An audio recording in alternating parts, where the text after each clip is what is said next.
music. It is obviously the end of Radio Douglas on Backwards Day, 2020, June, 11th? Correct. And you know, the 11th is the same. Forwards or backwards.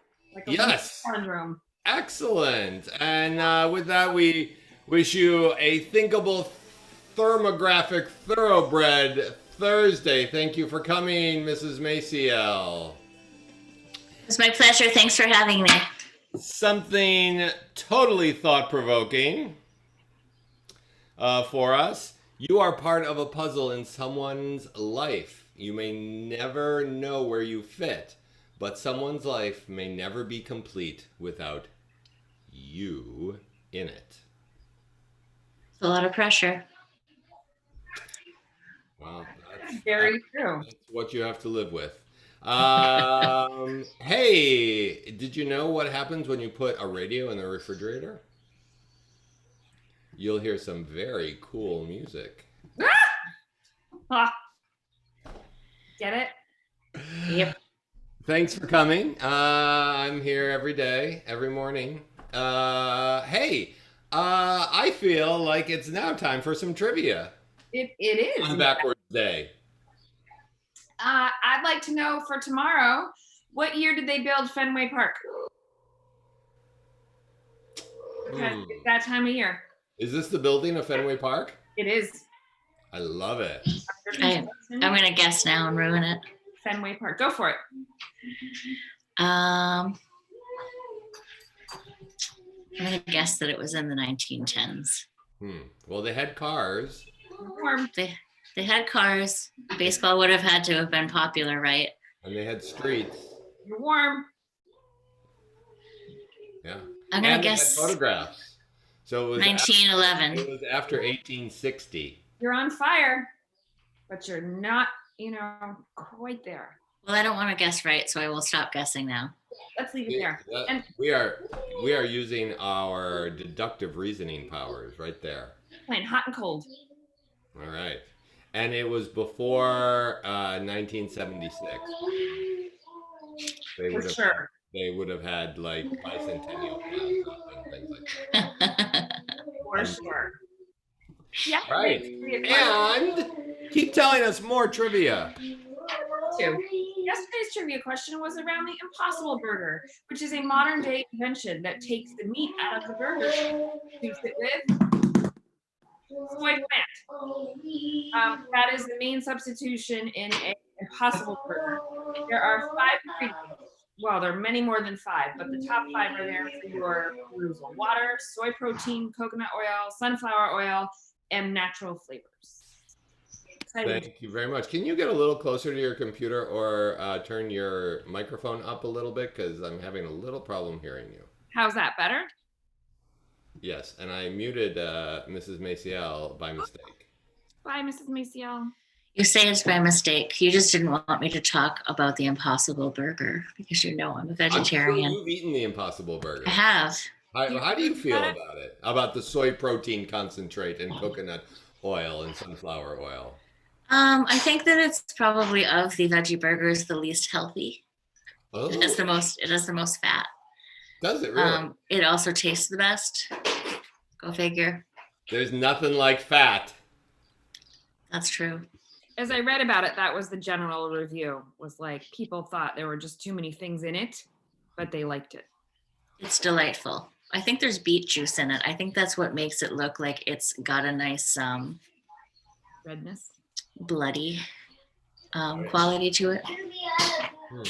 Well, the only that sort of thing. I had an Impossible Burger, I had to wait a good 45 minutes longer than everyone else in my party who got other things. So my taste for the Impossible Burger is tainted by my disdain for the restaurant that we had it at.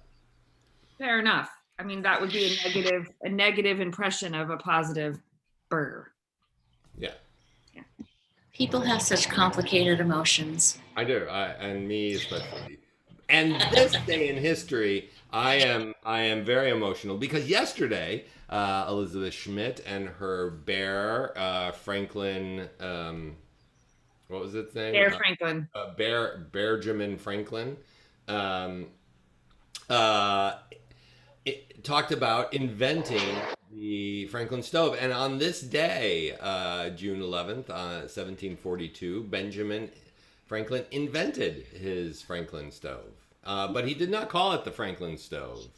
He called it the more efficient stove. And that name just did not stick. And then later, somebody improved upon it and started making it in a much more mass way. And they more efficient? No, they didn't make it more efficient. They just mass produced it, and they called it the Franklin stove. Nice. But he was too modest to call it the Franklin stove. But he just wanted to make a stove that gave, a fire. He wanted to make a fireplace that gave off more heat. So. Like he pulled it off. Yeah. Good job, Ben Franklin. Even more impressive. In 1939, a few years after Franklin invented the stove, the King and the Queen of England, King George of England, tasted his first hot dog at FDR's party. Wonder what he thought of it.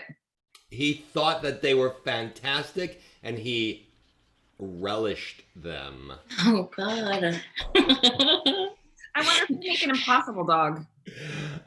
He ate them with his hands and the bun, right? And he scarfed down several of them while the Queen was flummoxed on how to eat them and required a knife and fork.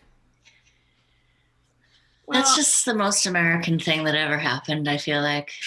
Isn't that great? But yeah. That what happened actually was that it totally the English hot dog incident, as it is known in my house, totally eclipsed the fact that this was the first time a monarch of England had ever been to the United States. Oh, I would have thought all the focus would have been eaten with their hands. Right? Like imagine all the pomp and circumstance of the royals, and then they come here and they eat a hot dog with their hands. Right. Well, and that's true. That's what totally eclipsed that. Like since the king never came when the colonies were made, right? He just ruled from afar, taxation without representation and all that, and here he is, 1939. So long. Fenway Park. What took you so long to come and visit? We said. Maybe it was the beginning of World War II. It might have been. But at least they came and we served them hot dogs. You're welcome. Can you go back, please? Can I go back? Yeah. I'm trying to say that Fenway Park was constructed sometime between 1742 and 1939. I'm trying to give a hint. You're narrowing it down. Oh, yep. that is just a trivia wonder. Yeah, and I already narrowed it down more than that. Somewhere within these 196 some odd years. You got it, Toyota. 90. Yeah. And it was after photographs. Thank you. All right. You're welcome. And look at this. Winner chicken dinner. What is special about this picture, Mrs. Laranga, other than yesterday was Stuffed Animal Day? Well, there seems to be a very cool unicorn and also a root beer float, which we know is called a black cow. Yes, absolutely. So there was at least one person who watched Radio Douglas yesterday and made the effort to have a root beer float. So I forgot. Because I do enjoy a good root beer float. Congratulations. A black cow and a root beer float are the same thing. And apparently there's quite a debate going on. We had some callers into the show yesterday after our broadcast that indeed the root beer float was not invented in Colorado in 1939. Who called in? An anonymous caller and said that it was invented in Philadelphia. So look for more information on that. I think that was it Gritty? Is Gritty the Philadelphia mascot? It is. It's Gritty. I think it's Gritty. What are you talking about? All right. When you get off here, Google Gritty. I don't know if that's Philly or Pittsburgh. I think it's Pittsburgh now that I'm saying it. Never mind. I have family in Pittsburgh. What do we need? Talk to them about Gritty. Okay. He's cute. Okay. I was going to say that we should have an outtake show when people call in afterward with, criticisms. We Oh, should, yeah, like the after show. yeah, we should have like a double production. I don't know why we end when we do. Criticisms. Right, and it just goes on and on and on. Yeah, we'll do that. We should have a fact-checking episode, all the lies we told during Radio Douglas. Yeah. Excellent. How about? You can fact check. You can go to radiodouglas.factcheck.live and find out what we are lying about. Like this, all of these children have one thing in common. They're adorable. They go They're to they're in kindergarten. They are all in kindergarten. How did you know they were in kindergarten? I have my finger on the pulse of the school, Dr. Whitbeck. Well, if you were not a school employee and saw them roaming aimlessly in the hall, lost outside the first grade room, and you had to usher them back to the kindergarten rooms, you would know that they all have these magnificent stuffed animals that they all made this year while doing distance learning. And that's amazing because yesterday was Stuffed Animal Day, and here are just a small sampling of the kindergarten stuffed animals that they made. And they're absolutely adorable.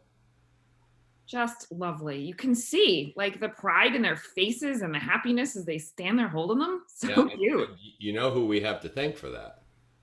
Miss Gould. Yes. So thank you, Miss Gould, and kindergarten kids and parents everywhere. My eye keeps coming back to this one. That's Hans. Yeah, Hans. I just that intrigues me, that stuffed animal. Mm-hmm. And here are more that could not fit on the page. One is an octopus and one is Chewbacca. And then we have stuffed animals as well. I like her shirt. I'm distracted by Douglas second grade inventors. That's a great shirt. Oh, look at that. I didn't even see that. Yeah. That's fantastic. Yeah. Yep. So there are stuffed animals there. And that is Blueberry the bear and Cooper. Adorable. Doing stuffed animals. And that's it for the stuffed animals because we might have more because I think you might have put one in backwards. Out of order. Yeah, it's a little backwards today. A little crazy. Backwards. This is a Girl Scout troop.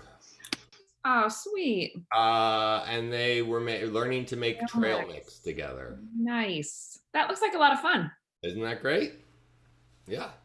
And it looks like they have different ingredients in each one, but I like the marshmallows and the chocolate chips. And this one might have some popcorn in it. It's nice that they still are able to have their scouting events, The Scouts have done all kinds of incredible things. Like they've had virtual campouts, and they learned to. I know that one scouting troop learned to make fire on Zoom. They had fire making instructions and. Great. Yeah. Here are more. Yeah, we have Annie and Marty with their stuffed animals. Stuffed animals. Everybody looks like they really enjoyed Stuffed Animal Day. I did. I know that I did, and I enjoyed almost as much as I am enjoying Backwards Day. Yes, it's hard to know which is more entertaining. We'll see how many pictures we get. Take pictures of yourselves in your backward clothes today, friends, and send them in. Yeah, or doing anything backwards. Writing backwards. You can write backwards. This is incredibly organized. What's happening?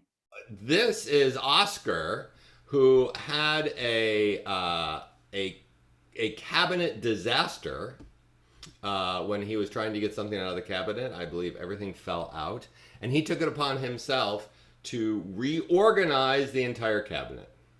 Solid. Well, Isn't looks like that they great? have plenty of toilet paper at the Maxwell house. There's plenty of toilet paper and towels. So now I think he should go back in there and rearrange everything backwards. That's quite a challenge. I don't know. Let's see if he's up to it. Yeah, I don't know. All Pretty right. good though. Oh, look at this. Here's somebody who just learned to play the piano with two hands.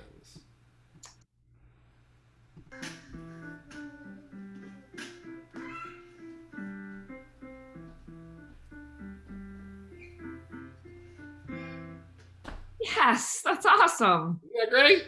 Yeah, Congratulations. that is fabulous. And that is our Creative Kids segment for Thursday, June 11th, here on Backwards Day. Nice. I wonder what's next. What do you What think? before? What's that? What's before? What is next? Well, maybe.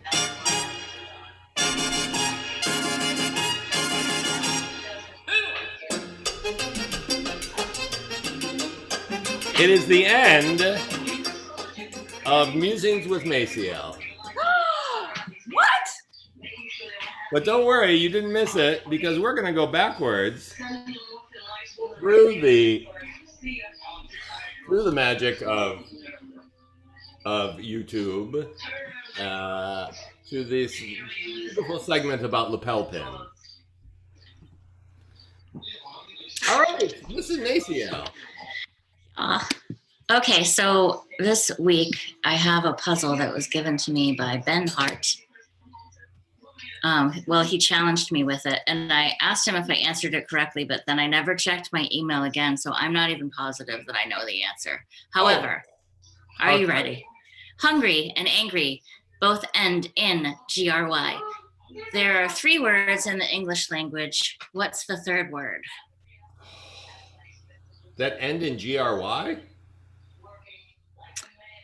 This is the question. Ah, okay. I have another question. Is GRY a glued sound? No. No. Okay. I am puzzled. Puzzler. I think I know it. I'm going to where would I send my idea? DouglasPuzzler@gmail.com. Okay. I'm gonna go send that right now Do it. to Douglas Puzzler with 2 Z's and 1 S. Oops, I got ahead of myself. Tell us about last week's winners. Well, there's 2 because we had 2 puzzles. And we had 2 puzzles last week. Oh, excellent. And Sean Hart and Annabelle Bird. We're the winners. Yay! Congratulations, Sean Hart and Annabelle Bird, for getting the right answers to the puzzles. That is incredible. Out of all the thousands of correct entries. You will be the proud recipients of a Musings with Maciel pin. Compliments of You can proudly wear them on your lapel. Mrs. Reinman, right? Yes. Mrs. Ryman, yep. I'm pretty happy. Sean Hart, I think, has answered every single question every week. They are avid Radio Douglas contributors. You know, it just occurred to me that this may be. Did we say that this? Yes. We will be revealing the puzzler next week, perhaps on a Wednesday. It has to be Wednesday because that's the last day of school, friends. Yeah. Who could believe this fabulous year is coming We to will such just a continue. You know why we have to continue this summer, somewhat, is because we have all these summer birthdays to announce. Oh, right. So we will be back sometime during the week, and we'll let everybody know what the schedule is going to be. Sweet.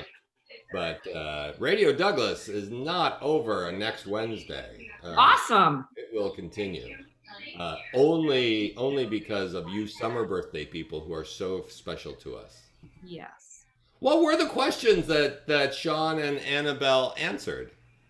Submitted by Heat. Hamill was what kind of bee knows the most letters? And the answer was a spelling bee. And what happens once in a lifetime, twice in a moment, but never in 100 years? And the answer is M. Twice. The letter M. Twice in a moment. 2 M's in moment.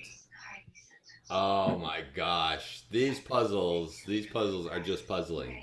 You got to bend your mind really to think of that. Like you've got to really, really think outside the box there. That's Do pretty you cool. remember who answered that?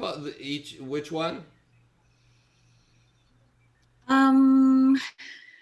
I don't remember. I think Sean answered both of them. I think Annabelle might have answered both of them too. Most Wow. people that wrote to me this week answered both. Well, that is fantastic. And this week, if you answer both questions, you are absolutely incredible. Dr. Whitbeck, I do have an update, a live update from Miss Hunt. A live update from our man in the field. Our woman in the field, Miss Hunt. Yes. This You should have to probably put go your on the hand up out. to your ear and say, I'm getting a live feed from Miss Hunt, our woman in the field. What does Miss Hunt have to say? A black cow uses Pepsi or Coke, not root beer. Oh. And then she asked me a question about the doc, but she had tuned in late.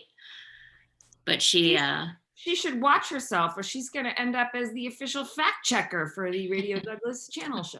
She could do that. She's very bright. You got that, Miss Hunt? You're going to have an employment record with us, and you're going to just sit down at the bottom of the show and say, "Nope, that's not true." We're gonna have today. We will have in the description we will have references to the black cow, where I got the black cow information. Nice, good defending yourself, Doc. Thank you. Yep. Take that, Miss Hunt. I did note. If you watch carefully in the show yesterday, that sometimes a black cow is made with a regular cola flavored beverage. I don't even remember you saying that, and I was there. Huh. See? Yeah, but you don't remember most of anything I say. Well, that's just a defense mechanism. You say a lot of things, Doc. Because once again, the music is playing. It must be time to end Musings with Maciel. I love that picture. I'm going to put that on your classroom door next year. Please do. It'll scare the firsties. Hey! All right. Well, now it's time for birthdays. Oh, a happy and hearty birthday to who today? A happy and hearty birthday to Julia Bird. Hey, Julia. Happy birthday. I think she's going to get a Wookiee cake. I'd like to see a photo. Oh, I'm sure you would. She shares birthdays with Jacques Cousteau. A famous diver. Yes, inventor of the scuba tank, and a famous diver. Robert Munsch, who wrote The Paper Bag Princess and the tear-jerking Love You Forever. Never heard of him. Really? True story. Oh, get out your audible.com and listen to the people who have read the multitude of Robert Munsch books. He is also related to our former director of special education, Nancy Kolb. I believe he is her cousin. Small world. When you look him up, I think you're going to find you do know who it is. Okay. And finally, it is also the birthday of Johnny Neal, an American musician, singer, and songwriter for the Allman Brothers Band. So, What a band. happy birthday to all of those June 11th birthdays on this, and this day only, National Corn on the Cob Day. What? It is. Yeah. Oh my gosh, I have to tell my dad. That man loves corn on the cob. Do you know some other names that people call corn on the cob? Legitimate names? Please lay them on me. I'm so excited for this. Go. Well, of course, there's just sweet corn and maize, right? But in some parts of the country, it is known as pole corn. Huh. Pole corn, corn stick, sweet pole, or butter pop. Oh yeah.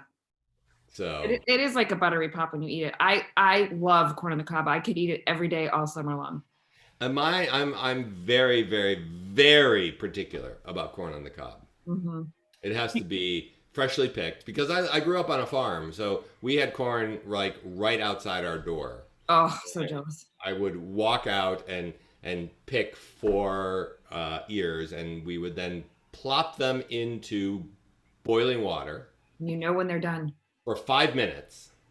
That's it, and then butter them immediately. That's how fresh my corn has to be. Well, that's hard to come by these days and ages. You must be disappointed then. I'm every day. Yeah, I never am, because to me, any kind of corn is good corn. Corn on the cob, popcorn, corn out of a can, frozen corn, any kind of corn. Corn cakes, corn fritters, cornmeal. You sound like that person from Forrest Gump. Bubba Gump. Wait, no, Bubba. Bubba. Yeah, that was a new level, Jenna. What other corn things do you like? I'm out. That's all I got. No, keep going. That's it. I used them all up. Corn muffins. Corn muffins. Cornbread. It's backwards, Dan. And if you are a fan of corn, you're going to be a fan of the whole month because this is National Fresh Fruit and Vegetables Month, and you can celebrate by telling the fresh fruits and vegetables how much you appreciate them, and writing a song about fresh fruits and vegetables. Because if you really cared about them, you would not pick them off of their plants and eat them. We could just play the Wiggles. Oh, yeah. Fruit salad, yummy, yummy. Salad, yummy, yummy. Mm-hmm. Come on, Mrs. Maciel, you got a comment. I don't have anything appropriate to say about the Wiggles, so I'm out. Oh, Really? we're a Wiggle family. We were a Wiggle family. Are there bad things about the Wiggles other than just being annoying? There is, I think. Are there? That I don't know about, that I should not be promoting the Wiggles? If I had to guess whether or not there's bad things about the Wiggles, my money would be on yes, there is, but I don't know anything. So All right. Sally can fact check that and get back to us. Yeah, our woman in the field is not commenting on the Wiggles. So any Wiggles scandals that you can send them to the Douglas. Oh, this just in. Email.com. What is she saying? Nothing. Oh, darn it. So what time is it, Mrs. Lareniga? It's the official Douglas time is 8:59. Our show keeps getting longer and longer. And what day is it? It's June 11th. It's a Thursday for sure. Thursday, June 11th. Welcome to Radio Douglas. Your announcers this morning are Dr. Whitbeck, Mrs. Maciel, and Mrs. Lareniga. Thanks for tuning in. Good morning. And with that, we say... Fruit salad, yummy, yummy. Fruit salad, yummy, yummy. Good morning! This is Radio Douglas.